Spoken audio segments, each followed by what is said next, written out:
Hello, എന്തൊക്കെയുണ്ട് വിശേഷങ്ങൾ? ഇത് നമ്മുടെ 45ാമത്തെ പാർട്ടാണ്. നിങ്ങളിങ്ങനെ കയറി വിടാൻ ഞാൻ സമ്മതിക്കില്ല. ഉടൻ തന്നെ നിങ്ങളുടെ കാര്യം വീട്ടിൽ പറയണം. അത്രയും നേരം ചിരിച്ചുകൊണ്ടിരുന്ന പാറോണ ഗൗരവത്തോട് പറഞ്ഞു. അതൊന്നും ഇപ്പൊ വേണ്ട. അത് കേട്ടതും രേവതി പറഞ്ഞു, അത് നീയല്ല തീരുമാനിക്കണേ, ഞാൻ ഇന്ന് തന്നെ വീട്ടിൽ പറയും. പിന്നെ ദേവസാറിന്റെ വീട്ടില് ശിവസാറ് പറയണം. പാറോണ ഒന്ന് ആലോചിച്ചുകൊണ്ട് പറഞ്ഞു. അവൾ പറയുന്നത് കേട്ട് ശിവ ഒന്ന് തലയാട്ടി. ഇങ്ങനെ അധിക നേരം ഇവിടെ ഇരിക്കണ്ട, നമുക്ക് പോവാം.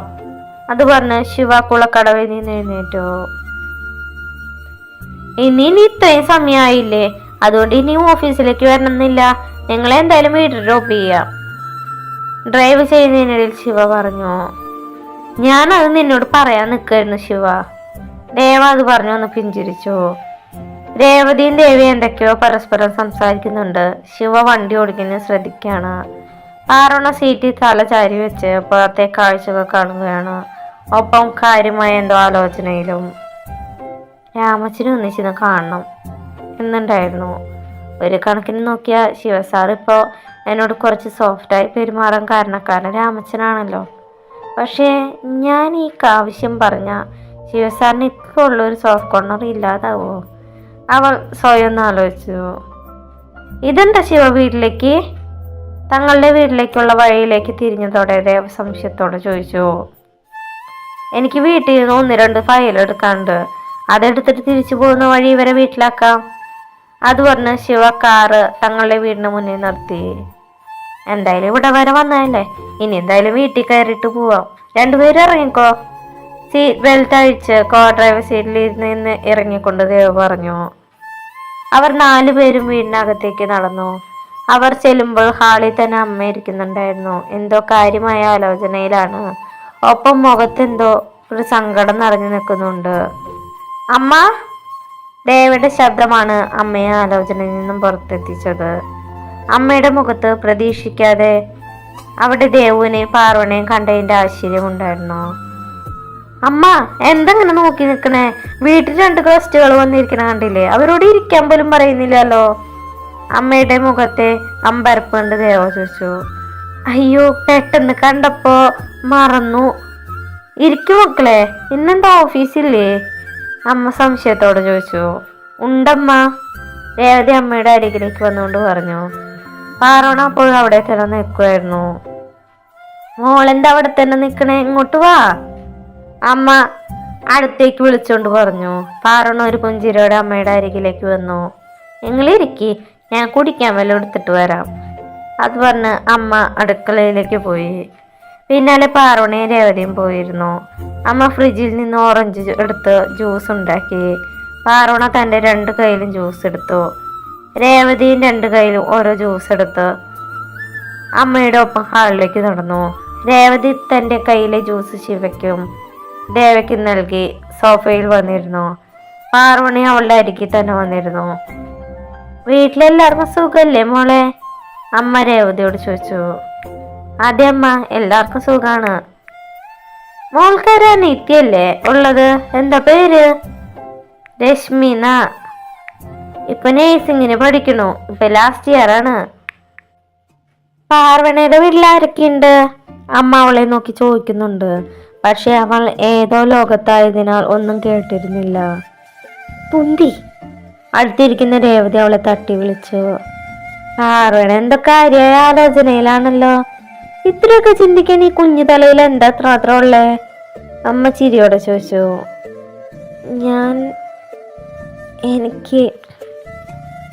എനിക്ക് രാമച്ചനെ ഒന്ന് കാണാൻ പറ്റുമോ? അവൾ അമ്മയെ നോക്കിയാണ് ചോദിച്ചെങ്കിലും അവസാനം കണ്ണുകൾ ചെന്ന് നിന്നത് ശിവയിലാണ്. അമ്മ ശിവയെ നോക്കിയപ്പോൾ അവന്റെ മുഖത്ത് പ്രത്യേകിച്ച് ഭാവമാറ്റങ്ങളൊന്നും തന്നെ ഉണ്ടായില്ല. അതിനെന്താ മോളെ, മോള് പോയി കണ്ടിട്ടു വാ. അമ്മ പുഞ്ചിരിയോടെ പറഞ്ഞതും പാറണ ശിവയെ ഒന്ന് നോക്കിക്കൊണ്ട് സ്റ്റെയർ കയറി മുകളിലേക്ക് പോയി. എന്താണ് അവ രാമച്ചന് പാർവണി ഒത്തിരി ഇഷ്ടമായിരുന്നു. 1-2 തവണ അവളെ അന്വേഷിക്കുകയും ചെയ്തു. ചിലപ്പോ അവളെ കാണുമ്പോൾ സത്യം മോൾ ഓർമ്മ വരുന്നുണ്ടാവും. അമ്മ ഒരു നെടുവീർപ്പോടെ പറഞ്ഞു. അപ്പോഴാണ് അവിടെ ശിവയിരിക്കുന്ന കാര്യം അമ്മ ഓർത്തത്. സത്യയുടെ പേര് കേട്ടതും ശിവയുടെ മുഖത്തൊരു വിഷാദഭാവം നിറഞ്ഞു. നിങ്ങൾ സംസാരിക്കേ, ഞാൻ ഇപ്പൊ വരാം. ശിവ എഴുന്നേറ്റുകൊണ്ട് പറഞ്ഞു. ശേഷം സ്റ്റെയർ കയറി മുകളിലേക്ക് പോയി. അമ്മ ഇതെന്തൊക്കെയാ പറഞ്ഞത്? അവന് സങ്കടമായി കാണും. ശിവ പോയതും ദേവ അമ്മയെ നോക്കി പറഞ്ഞു. ഞാൻ അറിയാതെ പറഞ്ഞതാടാ, അമ്മ സങ്കടത്തോടെ പറഞ്ഞു. അത് സാരില്ല അമ്മ, അറിയാതെ പറഞ്ഞല്ലേ. രേവതി അമ്മയെ നോക്കി സമാധാനിപ്പിച്ചു. സ്റ്റെയർ കയറി മുകളിൽ എത്തിയപ്പോഴേക്കും അവന്റെ മനസ്സിൽ അമ്മ പറഞ്ഞ കാര്യങ്ങളായിരുന്നു. ശരിക്കും തനിക്ക് എപ്പോഴോ പാർവണയിൽ സത്യയുടെ ചില സ്വഭാവങ്ങൾ കാണാൻ സാധിച്ചിട്ടുണ്ട്. അവളുടെ കളിയും ചിരിയും പിണക്കവും കുശുമ്പും ഒക്കെ കാണുമ്പോൾ ചിലപ്പോൾ സത്യയെ ഓർമ്മ വരാറുണ്ട്. ചിലപ്പോൾ രാമച്ചനും അവനെ തോന്നിയിരിക്കും. അതാണല്ലോ ഇത്രയും കാലം ഇല്ലാത്തൊരു മാറ്റം പാർവണിയെ കണ്ടപ്പോൾ മാത്രം ഉണ്ടായത്. ശിവ ഓരോന്ന് ആലോചിച്ച് രാമച്ചന്റെ മുറിയിലേക്ക് നടന്നു. വാതിലിനരികിലെത്തിയതും പാർവണിയുടെ സംസാരം കേട്ട് ശിവ വാതിലിന് പുറത്തു നിന്ന് അവൾ പറയുന്നത് ചെവിയോർത്തു. എനിക്ക് രാമച്ചനെ കാണാൻ വരണം എന്നൊക്കെ ഉണ്ടായിരുന്നു. പക്ഷെ ശിവ സാറിനെ പേടിച്ചിട്ട് വരാതിരുന്നേ. സാറിനെ വിശ്വസിക്കാൻ പറ്റില്ലാന്നേ. നിന്ന നിൽപ്പിന് ഊന്തിനേക്കാൾ വേദത്തിൽ നിറം മാറും. ഇപ്പൊ നമ്മളെ നോക്കി ഒന്ന് ചിരിച്ചാ പിന്നെ നോക്കുമ്പോ കട്ടക്കലിപ്പായിരിക്കും. പക്ഷെ ശിവ സാർ പാവാട്ടോ. പാർവണ രാമച്ചന്റെ അരികിൽ ഇരുന്നുകൊണ്ട് ഓരോന്ന് പറയുന്നുണ്ട്. മറുപടി രാമച്ചൻ ഒന്ന് പുഞ്ചിരിക്കുകയും ചെയ്യുന്നുണ്ട്. ഇതെല്ലാം കണ്ട് ശിവ വാതിലിന് പുറത്ത് തന്നെ നിൽക്കാണ്. പിന്നെ രാമച്ചു ഒരു കാര്യം അറിഞ്ഞാ, ഇവിടുത്തെ ദേവസാറിന്റെ കല്യാണം ആവാറായിട്ടാ. വധു വരാന്നറിയോ? അന്ന് ഞാൻ പറഞ്ഞില്ലേ എൻ്റെ കൂട്ടുകാരി ദേവു, അവളാണ്. ദേവനോട് പറഞ്ഞിരുന്നു അവന് ഒരു കുട്ടീനെ ഇഷ്ടാന്ന്. രാമച്ചൻ തൻ്റെ അടുത്തിരിക്കുന്ന ഒരു പേപ്പറിൽ എഴുതി കൊടുത്തു. അപ്പൊ ആ കാര്യം രാമച്ചനും അറിയായിരുന്നു. ഇനി ഞാൻ മാത്രമല്ല അറിയാൻ ബാക്കിണ്ടായിരുന്നുള്ളൂ അല്ലേ? പാർവണ പാഴ്ഭവത്തോടെ പറഞ്ഞു. അതിന് മറുപടി രാമച്ചൻ ഒന്ന് പുഞ്ചിരിച്ചു. ശേഷം പേപ്പറിൽ വീണ്ടും എന്തോ എഴുതി. നല്ലവനാ, അവൾ മോളുടെ കൂട്ടുകാരിയെ പൊന്നു പോലെ നോക്കും. ഇനി എൻ്റെ ശിവയുടെ കല്യാണം കൂടെ നടക്കണം. പക്ഷെ അവൻ സമ്മതിക്കില്ല. അത് കേട്ടതും പാർവണ രാമച്ചന്റെ ചെവിക്കരികിൽ പോയി പതിയെ സ്വകാര്യമായി പറഞ്ഞു. എന്നാ ഞാൻ രാമച്ചന്റെ ശിവയെ കിട്ടിയാലാ? അത് പറഞ്ഞ അവൾ രാമച്ചനരികെ നിന്ന് എണീറ്റു. രാമച്ചന്റെ സമ്മതാണെങ്കിൽ കൈതാ. അവൾ തൻ്റെ ഇടത് കൈ രാമച്ചന് നേരെ നീട്ടിക്കൊണ്ട് പറഞ്ഞു. രാമച്ചൻ നിറഞ്ഞ പുഞ്ചിരിയോടെ തൻ്റെ വലത് കൈ അവൾക്ക് നേരെ നീട്ടി. രാമച്ചന് സമ്മതാണെങ്കിൽ എനിക്ക് ഡബിളൊക്കെ. അവൾ രാമച്ചനെ കൈ കുലുക്കിക്കൊണ്ട് പറഞ്ഞു. എന്നാ ശരി കേട്ടോ, ഞാൻ താഴേക്ക് പോവാ. എല്ലാവരും എന്നെ അന്വേഷിക്കുന്നുണ്ടാവും. ഇനി എന്താ നമ്മൾ കാണാന്നറിയില്ല. പക്ഷെ ദേവുവിൻ്റെ കല്യാണം കഴിഞ്ഞാൽ പിന്നെ എനിക്ക് ഇടയ്ക്കെങ്കിലും ഇടയ്ക്ക് വരാട്ടോ. ഇനി ചിലപ്പോൾ നമ്മൾ പറഞ്ഞ കാര്യം നടന്നാ പിന്നെ എപ്പോഴും രാമച്ചനെ കാണാലോ. അവൾ കണ്ണുകളടച്ച് സൈറ്റ് ഓടിച്ചോണ്ട് പറഞ്ഞു. അപ്പൊ ബായ് രാമച്ച. അവൾ പുറത്തേക്ക് ഇറങ്ങിയതും ശിവ പെട്ടെന്ന് അവൾ കാണാത്ത വിധം മറഞ്ഞു നിന്നു. അവൻ രാമച്ചന്റെ ചെവിയിൽ എന്ത് സീക്രട്ടാണ് പറഞ്ഞതെന്ന് അത് കേട്ട് രാമച്ചൻ പുഞ്ചിരിക്കുകയും ചെയ്തു. അവൻ അവളെ പോകുന്നത് നോക്കി മനസ്സിൽ കരുതി.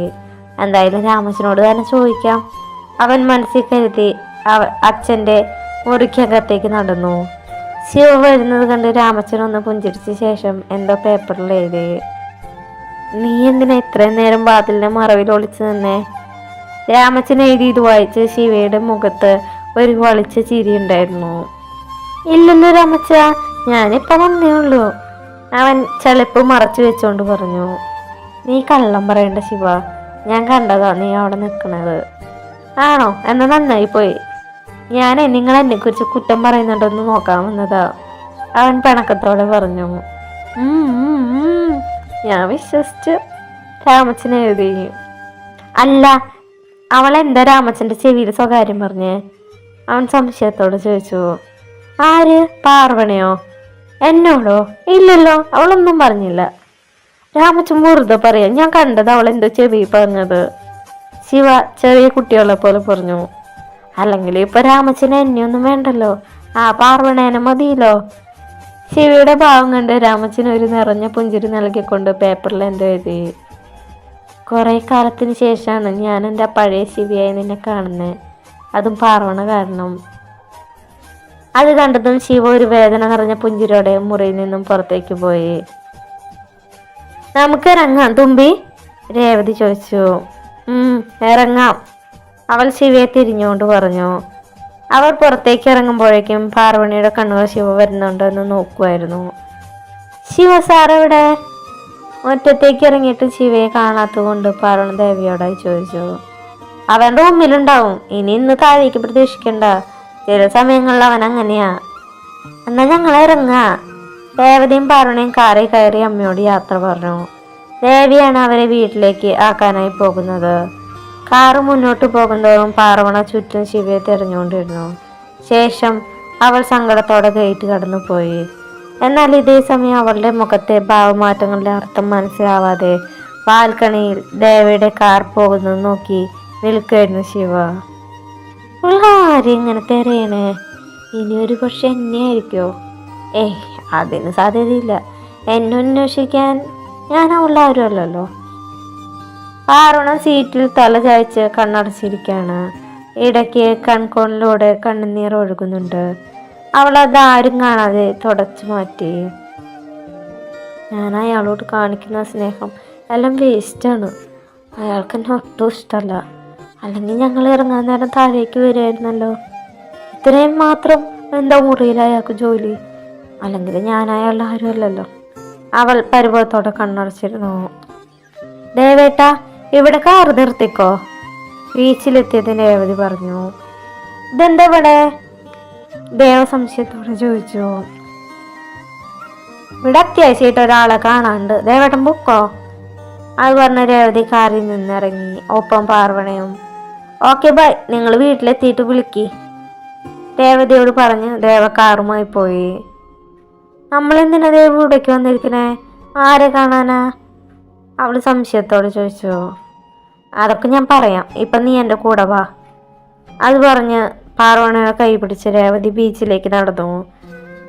അവിടെ അവരെ കാത്ത് കണ്ണൻ നിൽക്കുന്നുണ്ടായിരുന്നു. അവനെ കണ്ട് പാർവണ ദേഷ്യത്തിൽ തിരിഞ്ഞു നടക്കാൻ ഒരുങ്ങിയതും രേവതി അവളെ തടഞ്ഞു. തുമ്പി, ഇത് നീ ഇങ്ങനെ നീട്ടി കൊണ്ടുപോകാൻ പറ്റില്ല. ഒരു തീരുമാനം എടുക്കണം. നിങ്ങളുടെ പിണക്കെല്ലാം മാറ്റി വേഗം പഴയ പോലെ ആവണം. അത് പറഞ്ഞ് രേവതി പാർവണയെ കണ്ണൻ്റെ അരികിലിരുത്തി. ശേഷം അവരുടെ അരികിൽ നിന്ന് കുറച്ച് മാറി ചെന്നിരുന്നു. കുറച്ചു നേരം പാർവണയ്ക്കും കണ്ണനും ഇടയിൽ മൗനം നിലനിന്നു. ആ മൗനത്തെ ഭേദിച്ച് കണ്ണൻ സംസാരിക്കാൻ തുടങ്ങി. നിനക്ക് എന്നോട് വെറുപ്പാണ് തുമ്പി? അവൻ ഇടറിയ ശബ്ദത്തോടെ ചോദിച്ചു. എന്നാൽ പാർവണ ഒന്നും മിണ്ടാതെയിരുന്നു. നിനക്ക് എന്നോട് അത്രയും ദേഷ്യമാണെങ്കിൽ എന്നെ ഒന്ന് തല്ലിക്കോ, പക്ഷെ ഇങ്ങനെ മിണ്ടാതിരിക്കല്ലേ. കണ്ണൻ അപേക്ഷാപൂർവം പറഞ്ഞു. എനിക്ക് നിന്നോട് ദേഷ്യമൊന്നുമില്ല കണ്ണ, പക്ഷെ നിന്റെ ഭാഗത്തുനിന്ന് ഞാൻ ഇങ്ങനെയൊന്നും പ്രതീക്ഷിച്ചില്ല. നീ എൻ്റെ നല്ലൊരു ഫ്രണ്ടാണ്, അല്ലാതെ എനിക്ക് നിന്നോട് വേറൊന്നും തോന്നിയിട്ടില്ല. എന്നാൽ എനിക്ക് അങ്ങനെയല്ല തുമ്പി, എനിക്ക് നിന്നെ ഒരുപാട് ഇഷ്ടമാണ്. എനിക്ക് എപ്പോഴും നിന്നോട് ഇഷ്ടം തോന്നിയെന്നൊന്നും എനിക്കറിയില്ല. കണ്ണൻ അവളുടെ കയ്യിൽ പിടിച്ചുകൊണ്ട് പറഞ്ഞു. കണ്ണ, എനിക്ക് ദേഷ്യം വരുന്നുണ്ട്, എൻ്റെ കയ്യിൽ നിന്ന് വിട്. പാർവണ ദേഷ്യത്തോടെയാണ് അത് പറഞ്ഞത്. തുമ്പി പ്ലീസ്, നീ എന്നൊന്ന് മനസ്സിലാക്ക്. നീ ഇല്ലാതെ എനിക്ക് പറ്റില്ല തുമ്പി. അവളുടെ കയ്യിലെ പിടി ഒന്നും കൂടെ മുറുക്കിക്കൊണ്ട് കണ്ണൻ പറഞ്ഞു. കൊണ്ണ, ഓടുകൂടെ ശ്രദ്ധിക്കും, കയ്യിൽ നിന്ന് വിട്. അവള് കൈ പിൻവലിക്കാൻ ശ്രമിച്ചോണ്ട് പറഞ്ഞു. ഇല്ല, നീ എന്നോട് ഇഷ്ടമാണെന്ന് പറയാതെ ഞാൻ നിന്റെ കൈ വിടില്ല. എനിക്ക് നീ ഇല്ലാതെ പറ്റില്ല. ഇല്ല കണ്ണ, എനിക്ക് ശിവയല്ലാതെ വേറെ ആരെയും സ്നേഹിക്കാൻ കഴിയില്ല. ശിവയില്ലാതെ എനിക്കും പറ്റില്ല. കാരണം അത് പറഞ്ഞതും അവളുടെ കയ്യിലെ കണ്ണൻ്റെ പിടി പതിയെ അഴിഞ്ഞു. നീ നീ എന്താ എന്താ പറഞ്ഞ്? കണ്ണൻ കേട്ടത് വിശ്വസിക്കാനാവാതെ ചോദിച്ചു. എനിക്ക് ശിവസാറിനെ ഇഷ്ടമാണ്. തുമ്പി അത് പറഞ്ഞു കണ്ണൻ അവളുടെ അരികിൽ നിന്ന് എഴുന്നേറ്റ് മുന്നോട്ട് നടന്നു. അവൻ കുറച്ചു നേരം ഒന്നും മിണ്ടാതെ കടലിലേക്ക് തന്നെ നോക്കി നിന്നു. കുറെ നേരം കണ്ണൻ ആ നിൽപ്പ് തുടർന്നതും അവൾ പതിയെ അവൻ്റെ അരികിലേക്ക് പോയി. കണ്ണ, അവൾ അവൻ്റെ തോളിൽ കൈവച്ച് വിളിച്ചു. നീ സ്നേഹിക്കുന്ന കാരണം ശിവരാഗിനെ അറിയോ? കണ്ണൻ കടലിലേക്ക് നോക്കിക്കൊണ്ട് തന്നെ ചോദിച്ചു. ഇല്ല, ഞാൻ സാറിനോട് പറഞ്ഞിട്ടില്ല. എന്നാ പറയുന്നേ? അറിയില്ല, എനിക്ക് പേടിയത് പറയാൻ. ഒരാളോട് ഇഷ്ടം തോന്നിയാ അത് വേഗം തന്നെ തുറന്നു പറയണം, അല്ലെങ്കിൽ എൻ്റെ അവസ്ഥയാവും. ഞാൻ പണ്ട് നിന്നോട് എൻ്റെ ഇഷ്ടം തുറന്നു പറഞ്ഞെങ്കിൽ എനിക്കിപ്പോൾ ഈ അവസ്ഥ വരില്ലായിരുന്നു. കാരണം ഞാൻ അത് പാറണയ്ക്ക് എന്ത് ഉത്തരം നൽകണമെന്ന് അറിഞ്ഞില്ല. തുമ്പി, ഞാനൊരു കാര്യം ചോദിച്ചാൽ നീ സത്യം പറയോ? അത് ഞാൻ നിന്നോട് എന്നാ കള്ളം പറഞ്ഞിട്ടുള്ള നീ കാര്യം പറയും. ഒരു പക്ഷേ നീ ഇവിടേക്ക് ജോലിക്ക് വന്നില്ലായിരുന്നെങ്കിൽ, ശിവരാഗിനെ കണ്ടില്ലായിരുന്നെങ്കിൽ നീ എന്നെ സ്നേഹിക്കുമായിരുന്നോ? ഒരു പക്ഷേ ഞാൻ സ്നേഹിക്കുമായിരിക്കും, എനിക്കറിയില്ല. എന്തായാലും നീ ശിവയോടെല്ലാം പറയേ. അവന് വേറെ ഏതെങ്കിലും കുട്ടിയായിട്ട് റിലേഷൻ ഉണ്ടായിരുന്നെന്നും പിന്നീട് പിരിഞ്ഞു എന്നല്ല നീ പറഞ്ഞത്. ആ സ്ഥിതിക്ക് അവൻ പാതി പറഞ്ഞോർത്തേ. അറിയില്ല എന്തായിരിക്കും ഞാൻ ഇത് പറയുമ്പോൾ ഉള്ള പ്രതികരണം എന്ന്, പക്ഷെ ഞാൻ കാത്തിരിക്കും. എന്തെങ്കിലും സഹായം വേണമെങ്കിൽ എന്നോട് പറയാൻ മറക്കണ്ട. നിങ്ങൾ പൊക്കോളൂ. പാർവണ അവൻ്റെ അരികിൽ നിന്നും പോയി. കുറച്ചു കഴിഞ്ഞ് രേവതിയും പാർവണയും പോയി എന്ന് മനസ്സിലായതും കണ്ണൻ ഫോണെടുത്ത് പാർവണയുടെ അച്ഛൻ വിളിച്ചു. എന്താ മോനെ ഈ സമയത്ത്? ഫോൺ എടുത്തതും അച്ഛൻ ചോദിച്ചു. ഞാനും തുമ്പിയും തമ്മിലുള്ള കല്യാണം ഉടൻ തീരുമാനിക്കണം. ഈ മാസം തന്നെ എൻഗേജ്മെന്റ് നടത്തണം. എന്താ മോനെ ഇത്ര പെട്ടെന്ന്? അതച്ഛാ, അതൊന്നും അച്ഛൻ എന്നോട് ഇപ്പൊ ചോദിക്കരുത്. ഉടൻ തന്നെ കല്യാണം ഉറപ്പിക്കണം. തുമ്പി ഒന്നും പറയണ്ട. ശരി മോനെ, ഞാൻ വീട്ടിലൊന്ന് സംസാരിച്ചിട്ട് വേഗം വിളിക്കാം വൈകുന്നേരം. അത് പറഞ്ഞ അച്ഛൻ ഫോൺ കട്ട് ചെയ്തു. മനസ്സിൽ എന്തൊക്കെയോ ഉറപ്പിച്ചുകൊണ്ട് അവൻ ബൈക്ക് എടുത്ത് വീട്ടിലേക്ക് പോയി. നേരം ഇത്രയായിട്ടും ശിവയെ താഴേക്ക് കണ്ടില്ലല്ലോ. ഭക്ഷണം വിളമ്പുന്നതിടയിൽ അമ്മ പറഞ്ഞു. ഞാൻ വിളിച്ചിട്ടുണ്ട്, അവനിപ്പോൾ വരും. ഭക്ഷണം കഴിക്കാൻ ചെയർ വലിച്ചിട്ടിരുന്നുകൊണ്ട് ദേവ പറഞ്ഞു. അപ്പോഴേക്കും ശിവ കഴിക്കാനായി താഴേക്ക് ഇറങ്ങി വന്നിരുന്നു. രാമച്ചൻ കഴിച്ചോ? അവൻ കഴിക്കുന്നതിനിടയിൽ ചോദിച്ചു. നേരത്തെ തന്നെ കഴിച്ചു. പിന്നെ ഇന്ന് പാർവണ വന്നതിൻ്റെ സന്തോഷത്തിലാണ് രാമച്ചൻ. ശിവ ഒന്ന് മൂളുക മാത്രം ചെയ്തു. രേവതിയുടെ വീട്ടിലേക്ക് വിളിച്ച് സംസാരിച്ചോ? ശിവ അമ്മയോട് ചോദിച്ചു. വിളിച്ചിരുന്നു. ഒരു കല്യാണാലോചന എന്ന രീതിയിലാണ് വിളിച്ചത്. ഈ ഞായറാഴ്ച പെണ്ണ് കാണാൻ വരാൻ പറഞ്ഞിട്ടുണ്ട്, അമ്മ പറഞ്ഞു. അതെന്തായാലും നന്നായി. കാര്യങ്ങൾ വേഗത്തിൽ നടക്കട്ടെ. ശിവ അത് പറഞ്ഞ് കഴിച്ചെഴുന്നേറ്റു. അമ്മയെ മമ്മി വിളിച്ചിരുന്നോ? മുകളിലേക്ക് പോവാൻ നിന്ന ശിവ തിരികെ വന്നുകൊണ്ട് ചോദിച്ചു. വിളിച്ചിരുന്നു. എന്നിട്ട് മമ്മി ആവശ്യപ്പെട്ട കാര്യത്തിന് അമ്മ എന്ത് ഉത്തരം നൽകി? അവൻ ഗൗരവത്തോടെ ചോദിച്ചു. ഞാൻ ആലോചിച്ചിട്ട് പറയാന്ന് പറഞ്ഞു. അവനൊന്ന് മൂളിക്കൊണ്ട് സ്റ്റെയർ കയറി മുകളിലേക്ക് പോയി. ശിവയുടെ മമ്മി എന്തിനാ അമ്മയെ വിളിച്ചേ? ശിവ പോയതിനു ശേഷം ദേവ ചോദിച്ചു. രാവിലെ നിങ്ങൾ വരുന്നതിന് തൊട്ടു മുമ്പ് എന്നെ വിളിച്ചിരുന്നു. അവൻ്റെ കല്യാണം തന്നെ വിഷയം. ശിവയുടെ ഏതൊരു മുറപ്പെണ്ണുണ്ട്, അമേരിക്ക തന്നെയാണ്. അവളെ കൊണ്ട് കെട്ടിക്കാനാണ് ലക്ഷ്മിക്ക്, അതായത് ശിവയുടെ മമ്മിക്ക് താല്പര്യം. അതിന് ശിവയെ പറഞ്ഞ് മനസ്സിലാക്കാൻ പറയാൻ എന്നെയാണ് ഏൽപ്പിച്ചിരിക്കുന്നത്. ഞാനൊന്നും ആലോചിക്കട്ടെ എന്ന് പറഞ്ഞു. എന്നിട്ട് അമ്മയുടെ തീരുമാനം എന്താ? ശിവയുടെ കല്യാണം നടത്തണം, പക്ഷെ അത് അമേരിക്കയിൽ ആ കുട്ടിയായിട്ട് നടത്തുന്നതിന് എനിക്ക് താല്പര്യമില്ല. എന്നാലും ശിവയോടൊന്നും പറഞ്ഞു നോക്കണം. അത് പറഞ്ഞ അമ്മ അടുക്കളയിലേക്ക് പോയി. പാർവണിയെ കുറിച്ച് നിന്റെ അഭിപ്രായം എന്താ?